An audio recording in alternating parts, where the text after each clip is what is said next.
introduce. I just want to say thank you, James, for taking the time out, and he agreed almost like just a half an hour before the event. So yeah, for now I think I'm going to have him cover his topic, being the crypto guru. Please follow his social channels, Insta and YouTube, for anything that you want to know more about crypto. So, yeah. Thank you very much. Great event. Hi everyone.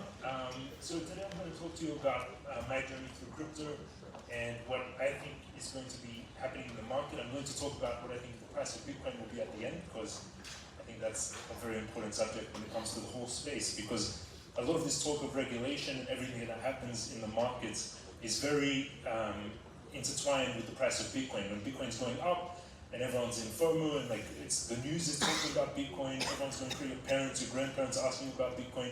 This is when all the regulation, all the hype comes, all the governments talk about it. But as soon as you enter a bear market, this starts to kind of disappear and starts to get quiet a bit. And I think we're going into that bear market. We started in November. I actually was talking about this, I called the day of the talk on November because of technical analysis. But I think a lot of that will quiet down a little bit. Hopefully not, especially because we love this industry, it's growing, but if it is a one-year bear market, I do believe it will be. So be a little bit prepared for that. I'm a YouTuber. I talk to, on my YouTube, around 76,000 people today, which is awesome. For around 2.5 years, I've been making videos.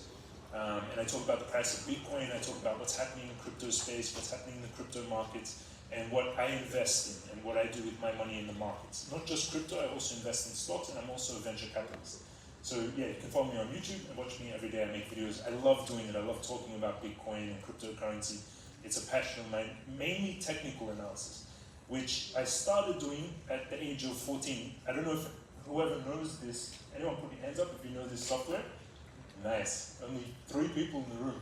So this is 4, 5, 6, MetaTrader 4. This is the first exchange, TA software that you would use to do, make orders, and it was Forex based. So it was stocks, commodities, FX, but it's mainly based on Forex. I started doing this when I was 14 years old. I was a computer guy and I played a lot of games, and I played games also in the Forex markets, which Forex is very similar to cryptocurrency in that you have this huge volatility. So what is Forex? Forex is the currency difference between countries. So the AUD versus the AED, the US dollar versus the euro, and you would trade the Forex currencies based off the 4th decimal place. So I was kind of already early into what crypto would become. Cryptocurrency, you also do that in a way, right? Bitcoin versus the US dollar, Bitcoin versus the euro, Bitcoin versus Ethereum. So even in crypto, we're talking about this difference in price. So I started doing it at 14, and I've been doing it now. I'm 35 years old, so I've been doing it for around 21 years, technical analysis. And I speak about that every day on my videos. Then my journey after 14 trading, which I didn't stop, I also started being an entrepreneur. I had a lot of big websites, e-commerce stores, and franchises. I had a big network of franchises in Australia. And then I started doing, my friend, who's very similar to John in the audience, came up to me. He was like, I found this new technology. You have to pay attention to this. It's going to be revolutionary. He was talking about Bitcoin. At the time, the price of Bitcoin was $100. And this was back in 2012. And he's like, we need to pay attention to this. It's going to revolutionize everything. And Kurt was I was nerdy. Kurt was like the nerdiest guy in school. So he was the guy that you'd go to for technical stuff. And he told me about cryptocurrency. So me and him we first used a laptop to mine Bitcoin. And there was back then, John talked about this as well, faucets. So what a faucet was, who knows what a faucet is? The same people putting up their hands. So a faucet was, back in the day, you could go to a website or you could play a game, you could click a button and you would get dropped Bitcoin. And I don't mean like 0.0001, I mean like 20 Bitcoin, 10 Bitcoin. You could just press the button again and get more Bitcoin, press the button again and get more Bitcoin. You could get hundreds of Bitcoin just by pressing the button. So that was a faucet back when it started. And then later you could start mining. So this is an early miner, Ant miner back then, and we used that. We bought it from eBay, $1,200 from eBay, and it would mine 3 Bitcoin per day at the time, in 2011 or something around it. And it would start mining Bitcoin, 3 Bitcoin per day, and you just left it running. And you would program to start mining, and you would join pools, and you would mine Bitcoin. So this is my first kind of foray into the crypto markets. From then, I took my Bitcoin and I started buying a lot of shitcoins, which everyone started to do. First, back then there wasn't many actually. It was Bitcoin, Ethereum, Litecoin, and then the whole industry grew from there. And now I don't really, if you're new to crypto, which a lot of you won't be, don't buy anything except Bitcoin from the beginning till you really understand the technology. And then your goal is to stack as much Bitcoin as possible. So whatever you make money in altcoins, whatever you buy, Ethereum, I really recommend, from my experience, moving it back into Bitcoin. Because you're always going to have these big meteoric rises and these big falls. And same with Bitcoin, you have this big, but Bitcoin over time is constantly growing. Like if you look at the chart of Bitcoin, the all-time high in 2012 is now, like, you can't even see it on the charts. The all-time high in 2014, you can't even see it on the charts. In 2017, the all-time high, you can see it on the charts, that was $20,000. Now that is right now where we are with Bitcoin after this huge market crash. So you're starting to see a pattern that over time, you're seeing Bitcoin very quickly rising over time. The more use cases, countries adopting it, it's eventually, when they created Bitcoin, the original creation of Bitcoin was that it's either going to be worth zero and not work. You can read the forum, whomadebitcoin.org. I made a website that links directly to that forum where you can see the creators of Bitcoin talking about it when they make it. And their goal was either it works and it becomes the world, or it doesn't. If it does, it will become the world based currency, the currency of the world. That was the goal of Bitcoin, and that is still the goal of Bitcoin. And now, instead of being a few cents, $1, $300, Bitcoin is now sitting at $19,000, $18,900 as we speak.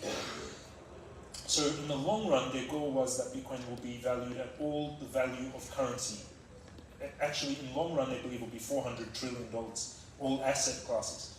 But if it just makes the value of the world's reserve currency, it will be $10 million per Bitcoin.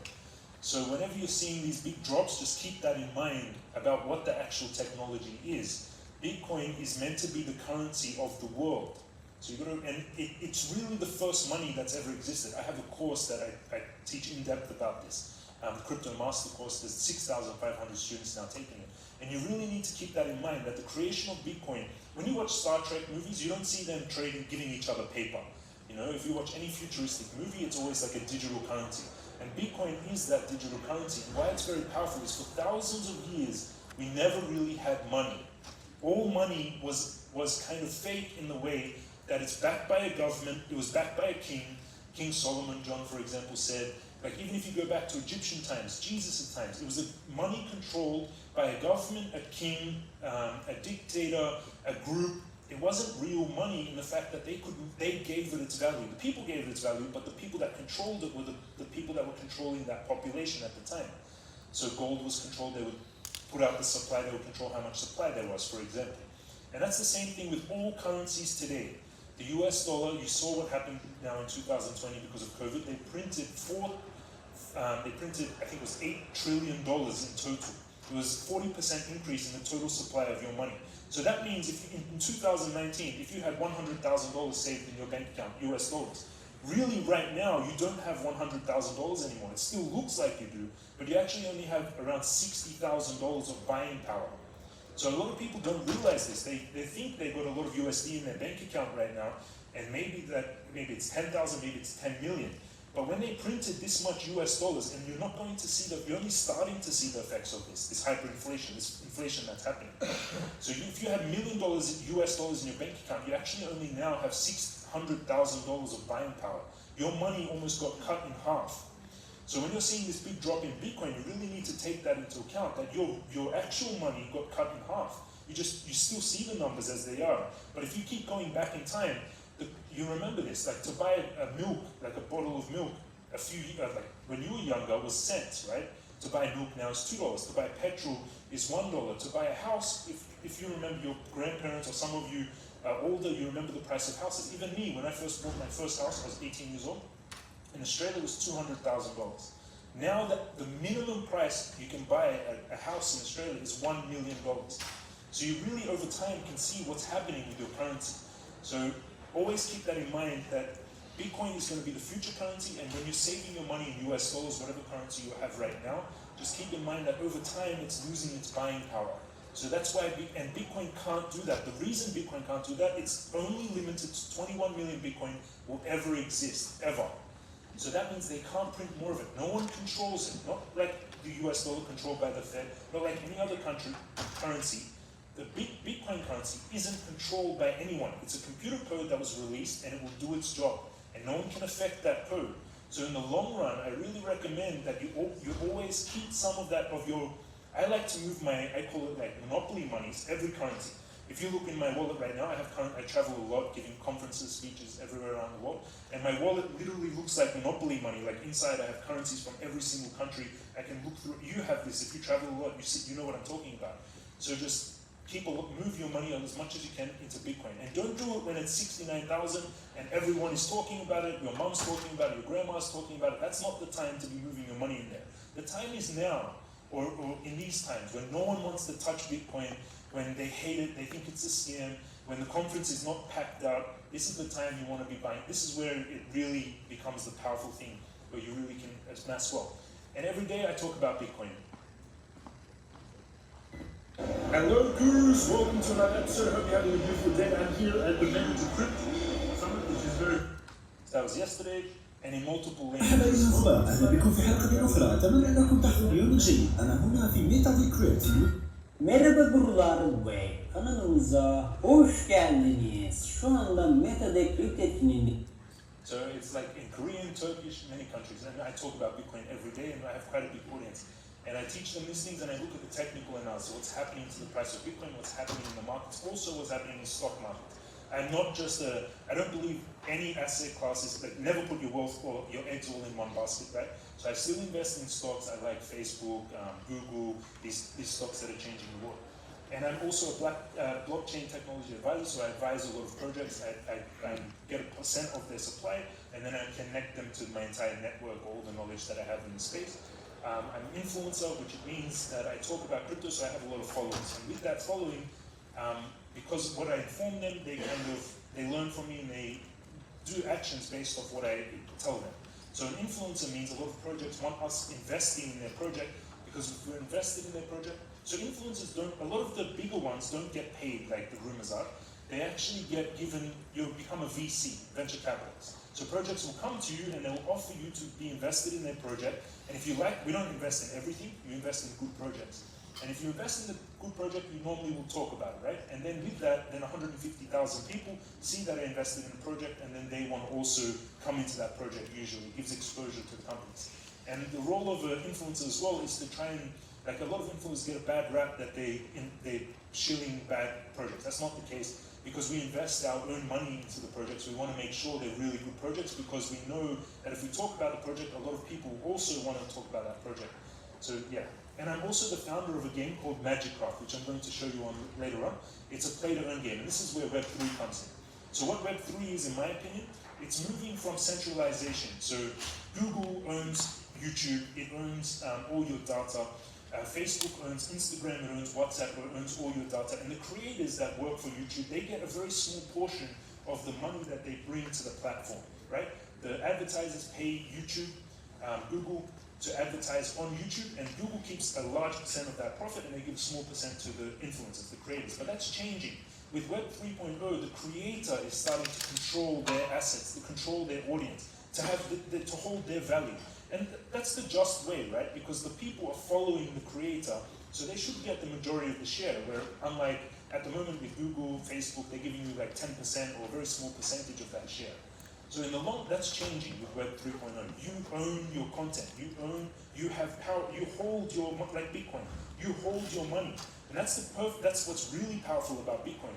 In any other currency, you don't actually hold your currency unless you have gold bars in the safe. You might have dollars in the safe, but that's not really holding your currency, because that can change based off what the government or the Fed print or do with that currency, right? But with Bitcoin, you actually hold that currency yourself on MetaMask or in your wallets. And I really recommend learning about decentralized wallets and how they work, because you actually hold and control your currency. I'm also advising multiple projects.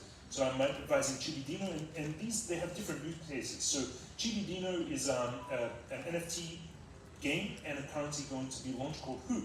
And what they're doing is they partnered with the NBA. So they have a lot of NBA players, which is basketball players in America. And it's going to be a pretty big thing. They've got like a lot of NBA players that you can then, it creates this kind of synergy with your audience. So the NBA players, they follow their team, like the Lakers, for example, and then the Lakers can then kind of do things with their audience. And that's what's really powerful about crypto. I speak at a lot of events. I'm partnering with a lot of different companies. And this is our game Magikraft, so I'm going to show you a trailer for Magikraft.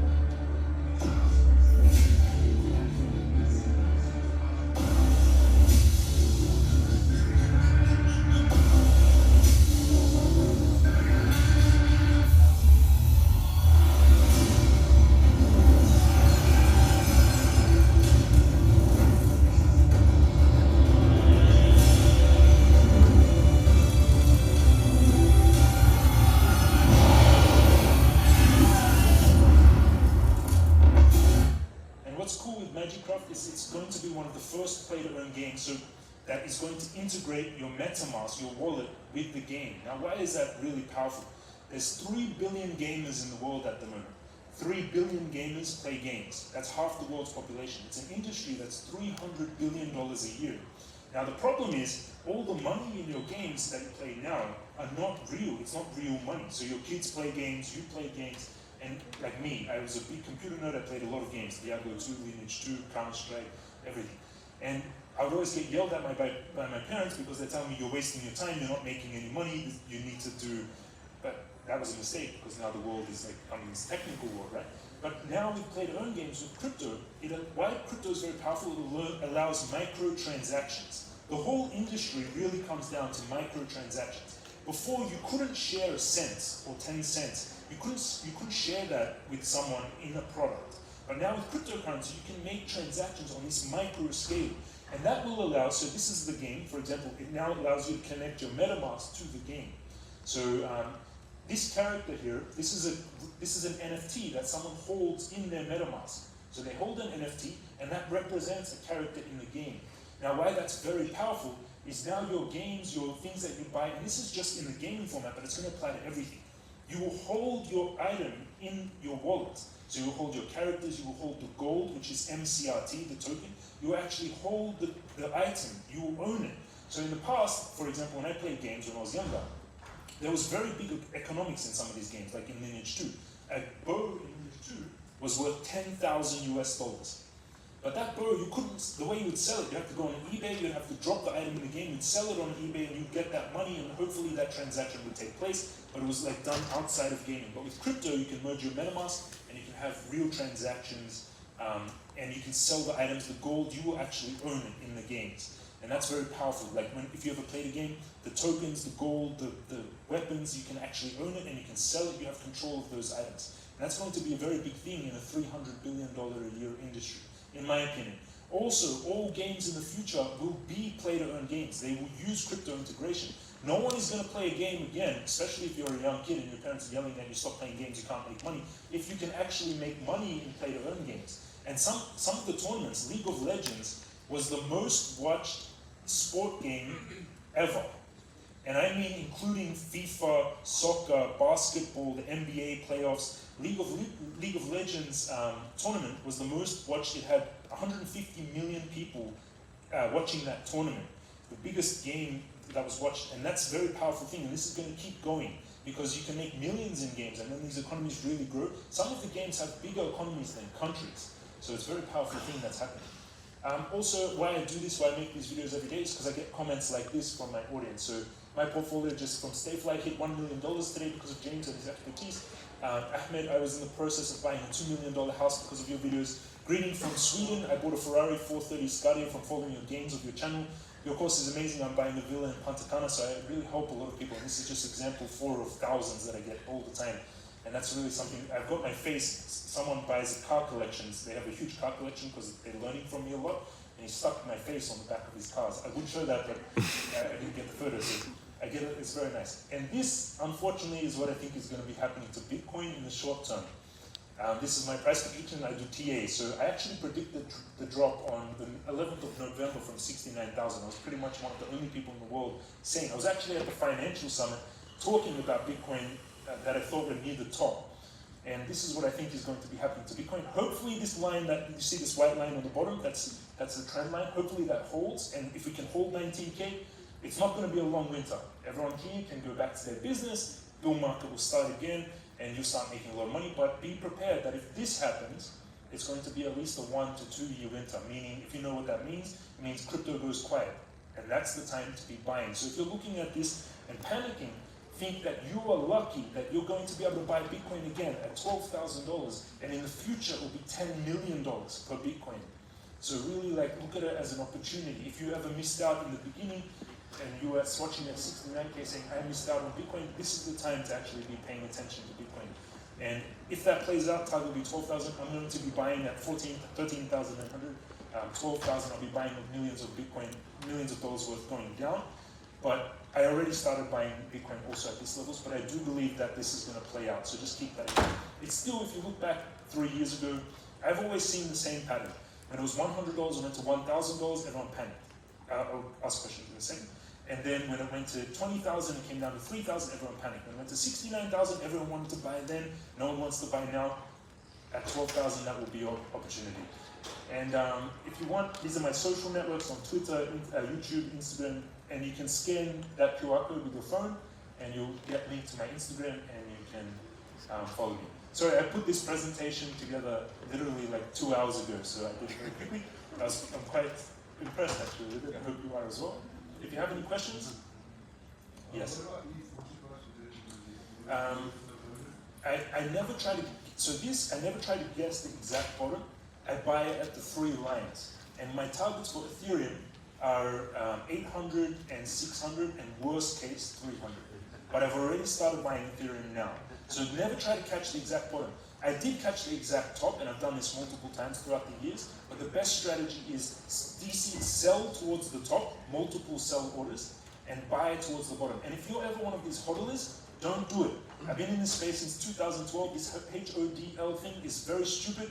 If you can sell at the top and keep 100% of your portfolio, don't watch it drop 90%. Many of you have, if you hold crypto now, you've seen it drop 80%. Don't do that. It's better to learn a bit of TA, sell towards the top, buy towards the bottom. Then you can really stack your portfolio. Now you can buy 6 times the amount of Bitcoin at the target that I have. You'll be able to buy 6 times the amount of Bitcoin that you could at the top. And that's where you can make, and that's for all wealth. Even if you have billions of dollars, I recommend before any big market corrections, sell those billions of dollars, buy billions of dollars down the bottom, and then you can double or triple your portfolio over time. Any other questions? Yes. Nice. I like Dogecoin. I actually was someone that called Dogecoin at 3 cents before we had that run up. And I like Dogecoin not because it's a meme coin, but I like it because Elon Musk is said multiple times that he's backing. He's the second richest person in the world to now CZ. CZ, the owner of Binance, is the first richest person in the world. It's just not known because it's all in cryptocurrency, but he really is. Say again? Also possible. Probably not now because they froze all his assets everywhere around the world. Dogecoin I like, BNB I really like. Binance, which is the token from CZ. Because Binance, it's got 70% of all volume in the crypto markets, or a large percentage of volume, and they're making huge amounts of profits. Exchanges don't go bankrupt in bear markets because people still actively trade a lot. So Binance is making a lot of money. I like to buy BNB, Bitcoin, Ethereum. Those are my 3 main ones that I'm holding. And stocks, I like to buy Meta, Google, and TSM, Taiwan Semi-Manufacturing, like the conductor manufacturer. Just one question here. Yes. You connected your game to MetaMask. Is there a reason for that being a decentralized wallet rather than any other centralized wallet? MetaMask is the biggest right now, and it's what we're building is kind of very new. So MetaMask is the biggest, and it allows you to make these kind of API connections.